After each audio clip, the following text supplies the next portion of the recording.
Hoje é o Calixto que ia dar a mensagem, mas ele se encontra doente. Vamos à igreja orar por ele. Ele tem uns probleminhas, ele tem lúpus, e de vez em quando ele dá o ataque nele e ele fica de cama. Inclusive eu liguei para ele, ele estava de cama. Aí então eu falei para ele, não se preocupa não, que eu não vou conseguir fazer frente a você, mas eu vou tentar, né? Então ficou para mim dar a mensagem. A mensagem de hoje, nós vamos falar sobre união. Foi pago para ele falar sobre união entre os irmãos, né? E antes de falar sobre irmãos, união entre os irmãos, eu gostaria de mostrar para você uma imagem. Não fiquem chocados com essa imagem, não, mas essa imagem aí é daquele filme lá, Os 300, né? Acho que todos estão familiarizados e muitos já assistiram esse filme, né? Os 300. Não sei se o Bilton assistiu, ok? Esse filme, a história de Leônidas acontece na Grécia. Essa é uma história que os gregos contam, né? O rei Dario, ele falece e no lugar dele fica no trono o seu filho, Xerxes. Conforme vocês vão estudar o Velho Testamento, vocês vão ficar familiarizados com esse nome, Dario, Xerxes. E Xerxes resolveu então invadir Atenas, na Grécia. E ele prepara uma grande invasão, com mais ou menos uns 1000 homens, para invadir a Grécia. O rei da Grécia, sabendo disso, ele convoca uns soldados para defenderem, para não deixar eles entrar. E ele convoca Leônidas. E Leônidas escolhe 300 homens. O difícil era colocar na cabeça desses 300 homens que eles teriam que dar a vida nessa batalha. E tem um lugar que Xerxes teria que passar com os soldados, que se chamava Termópila, um desfiladeiro, montanha de todos os lados e um lugarzinho só para passar. Leônidas, muito inteligente, ele se posta naquele desfiladeiro e falou assim, bom, ele pode ter bilhões de homens, só vai conseguir passar só um tanto aqui. E aí então ele se posta lá e começa uma grande batalha. Interessante que a batalha se acirrou tão forte e Xerxes viu que não estava conseguindo passar. Aí manda um recado para Leônidas, olha, abaixa as armas, se entrega, que ninguém morre, aí aqui a gente deixa vocês viverem. E Leônidas manda o recado de volta, fala para eles virem pegar as armas, que nós não vamos deixar. A batalha se tornou cerrada por 3 dias, sem parar. 3 dias. E o interessante é que nesses 3 dias, Atenas e a cidade vizinha, eles mandaram as famílias, o pessoal, tudo para uma ilha, para se esconder. E quando Xerxes consegue passar, e chega lá, as cidades estão tudo vazias. Por quê? Porque deu tempo de socorrer as famílias, pessoal. Interessante que eles levam para essa ilha, e Xerxes, com seu grande exército, tenta ir atrás, aí encontra os navios que defendiam Atenas. E aí então, quando vê que vai ser derrotado, Xerxes volta correndo. Mas o que isso tem a ver com a pregação? Muito. Meus irmãos, a união, quando se está unido, não tem como ninguém vencer. Quando você está unido, a gente consegue vencer o inimigo. O diabo, ele está às pleitas, você não consegue ver, mas o exército dele é tremendo, é muito grande. ele investe contra a igreja, ele vai contra a igreja, mas se a igreja estiver unida, ela vence. Leônidas sabia que não ia vencer a batalha, mas ele sabia que se cada soldado lutasse com afinco, ia dar tempo de salvar todo mundo na cidade.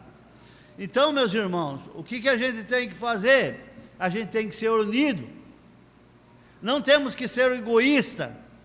Muitas vezes nós somos egoístas, nós pensamos só em nós, aqueles irmãos chatos, não, nós temos que lutar pela mesma causa, nós temos que ser soldados. Lembra de Efésios, no capítulo 6, quando ele fala que somos soldados de Cristo, que nós temos a armadura de Cristo, nós temos a armadura, nós temos capacete, nós temos espada, nós temos calçado, nós temos tudo para fazer com que a gente vença o inimigo, ok? Leônidas conseguiu, através da sua influência, evitar que o povo de Atenas e da Grécia fosse massacrado. Pode tirar, Vitor, faz favor. Mas nós temos, é interessante, né, que nós estamos vendo 300 homens contra quase 1 milhão, né? Diz que não era tanto 1 milhão, né, mas era muita gente. Agora nós vamos ver, mas você está falando de coisa dos gentios, do mundo, mas nós vamos ver na Bíblia, Gideão, em Juízes, ok? Gideão, nós vamos ver uma história maravilhosa, fantástica. Por quê? Porque quando Deus escolhe juízes, e o povo está indo de ladeira abaixo para se perder, Deus convoca juízes, e um dos juízes é Gideão. E Gideão, Deus chega para ele e vai falar para ele, reúna um exército, Gideão. Vamos ver lá, está lá em Juízes 7, para vocês, se quiserem acompanhar. Então lá ele fala assim, reúna um exército, porque nós vamos lutar. Meus irmãos, o que eu quero falar nessa noite? Temos que ser unidos, temos que ter o mesmo pensamento. Pensa bem, Deus, o nosso Deus é um Deus maravilhoso, que visita o coração de cada pessoa. E neste momento ele está visitando o coração daquele povo, e Gideão apresenta 30 mil homens. Aí Deus olha e fala assim, não, tem alguma coisa errada. 30 mil homens?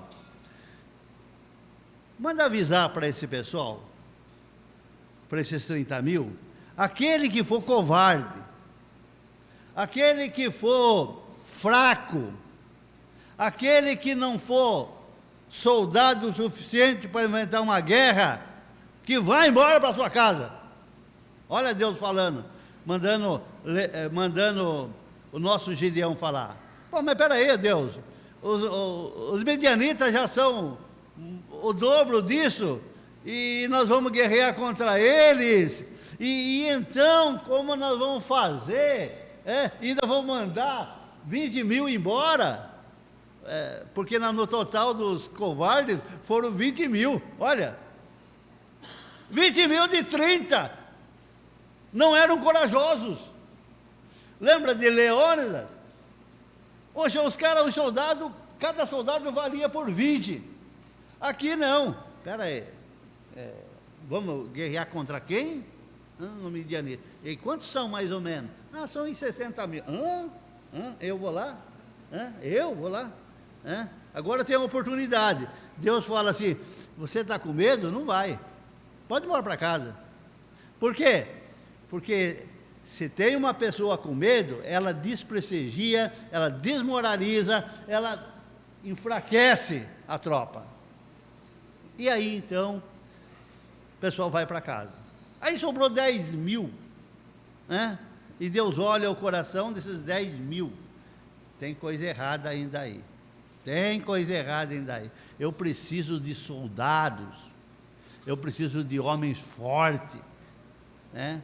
E aí então manda eles lá para tomarem água no rio e fala para eles: olha, presta atenção. Os que chegarem no rio e pegarem a água com a mão e levarem na boca para beber, você separa. Aí todos aqueles que chegavam lá, chegavam na água e tomavam a água bonitinho, que nem Mauricinho, que hoje em dia seria, né? Bonitinho, Ai, o cara é muito sensível, tomava água aqui. Aí tinha uns lá, não, que tomavam água que nem cachorro. Ficaram lá e tomavam água, né? Aí falou assim: separa esses para mim. Esses são pitbull. Esses aí eu confio.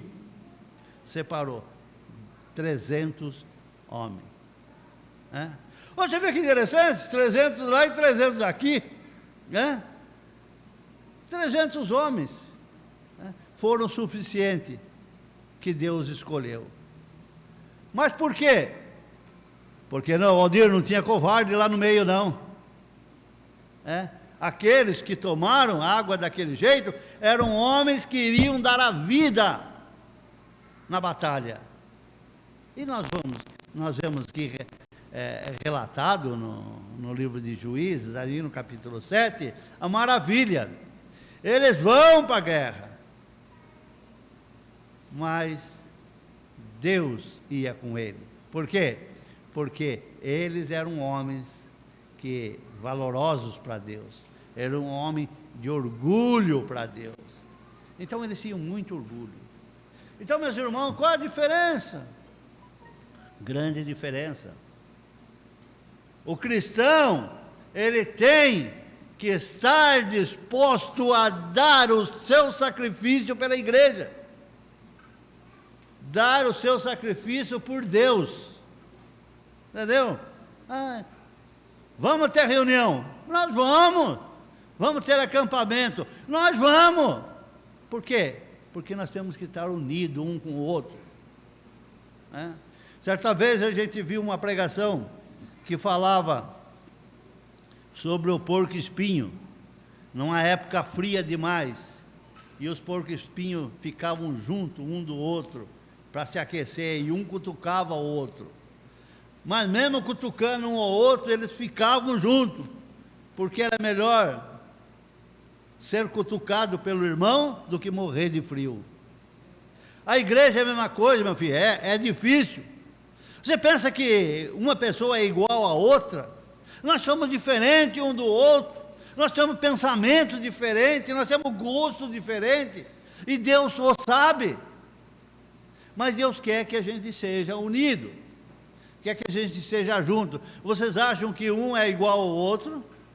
Ou que um é melhor do que o outro? Pois fique sabendo que nós somos todos iguais.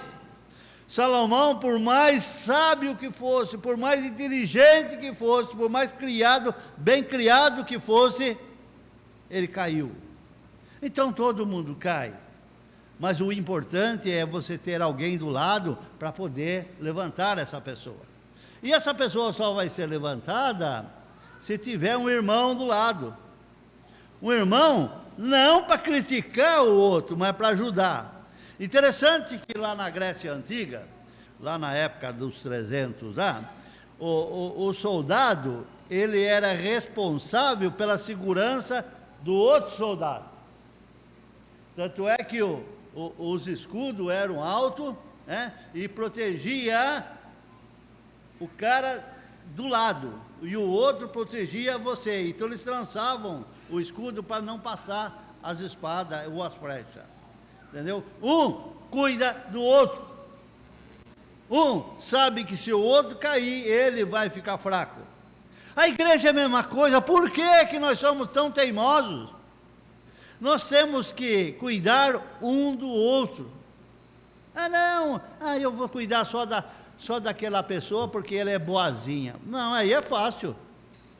Eu gosto mais daquilo. Você não tem que gostar, você tem que amar como Deus te amou, sem preferências, sem achar que um é melhor do que o outro. Vejam bem, Deus podia fazer o que muita gente faz: leva os 30.000 que vão servir de bucha de canhão. Não, Deus falou: eu quero pessoas dispostas a lutar por mim, né? Meus irmãos, uma igreja só cresce, ela só amadurece quando a gente tem o espírito de união, quando a gente fica junto um do outro, entendeu? Porque se nós não podemos fazer alguma coisa, aí está tudo bem, mas às vezes nós temos a possibilidade de fazer e não fazemos. Quem vai pregar domingo? É o Adalto chato, aí você nem vai, né? Mas é com razão mesmo, né? Mas nós, a Igreja de Cristo, a gente faz o melhor para trazer as melhores mensagens aqui em cima.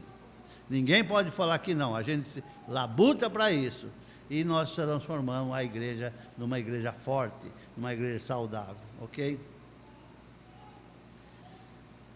Então, aquele que da Igreja de Cristo tem que acreditar na igreja. Nós temos uma passagem no livro de Mateus, no capítulo 12, do versículo 25, Jesus falando que na igreja tem que ter união. Por quê? Porque ele vai falar assim, olha, preste atenção no que ele diz. Jesus, porém, conhecendo-lhes os pensamentos, disse: todo reino dividido sobre si mesmo ficará deserto, toda cidade em casa dividida sobre si mesma não subsistirá. A igreja dividida, ela racha. E Deus sabe o coração de todo mundo. Deus sabe que se vocês ficarem unidos um com o outro, isso jamais será derrotado, né? Esse exército, essa parcela do exército de Deus que está aqui em São Vicente, ela vencerá. Vencerá por quê? Porque vocês são unidos, né? Não, mas quantos defeitos? Não tem problema, né? Os defeitos não vão subir para o céu, né? Quem vai subir para o céu são vocês. Quando eu cortei os dedos e cheguei lá no médico, o médico falou para mim: bom, olha, eu vou tentar fazer o máximo, mas eu acho que 2 dedos daí você vai perder, né? Aí eu falei para ele: mas não tem problema, doutor. Eu falei: como que não tem problema? Você vai perder? Não, eu não preciso de dedo para entrar no céu. Eu falei para ele: não preciso de dedo, não se preocupa. Mas você está tão calmo aí, com a mão desse jeito. Eu falei: não se preocupa comigo não, faça o seu melhor, que isso não vai impedir que eu ame a Deus. O meu amor é superior. E fiquei lá internado 3 dias, né, gente? As enfermeiras ficavam impressionadas, porque a gente não ficou com aquela cara lá. Eu lembrei do seu Joaquim, né? Eu lembrei do seu Joaquim, por quê? Porque quando eu fui visitar o seu Joaquim, ele tinha tido aquele derrame, né? E aí então ele estava todo serelepe lá na cama, como diz o Ailton fala, estava todo serelepe, conversando com as médicas, com as enfermeiras, né, Joaquim?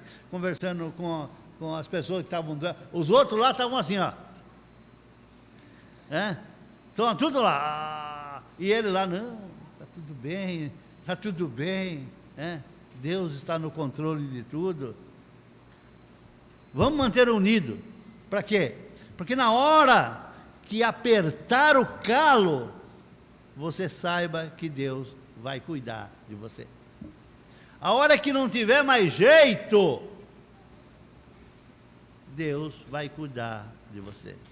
E não fazer como Salomão, que por mais inteligente, por mais rico, por mais poderoso, Deus chegar para você e falar assim: eu vou tirar a sua coroa. Como assim? Eu não vou dar salvação para você. Eu vou tirar a sua coroa, porque você não é merecedor. Entendeu? Então, meus irmãos, sejamos como aqueles soldados de Gideão que foram abençoados por Deus. Foram abençoados por Deus e a vitória veio. E a vitória chegou. E a vitória vai chegar nas suas vidas quando vocês forem fiéis a Deus. Quando eu for fiel a Deus. Quando eu souber que sou um pecador e se ajoelhar e pedir perdão e falar como Davi falou. Na aula foi dita, por que Deus tinha preferência por Davi? Porque Davi se ajoelhava diante de Deus e sempre falava: Deus, eu pequei. Mas não pequei contra a família de Betseba, a Uria. O primeiro pecado foi contra Deus. O primeiro pecado de Salomão foi contra Deus, quando ele arrumou mulheres que não era para arrumar. E aí então começou a sua derrocada. Então, meus irmãos, como nós vamos fazer? Não vamos deixar que a igreja tenha um espírito de divisão. Vamos de união, vamos lutar juntos. Vamos pegar um no braço do outro e cerrar, e aqui não entra. Aqui o inimigo não entra.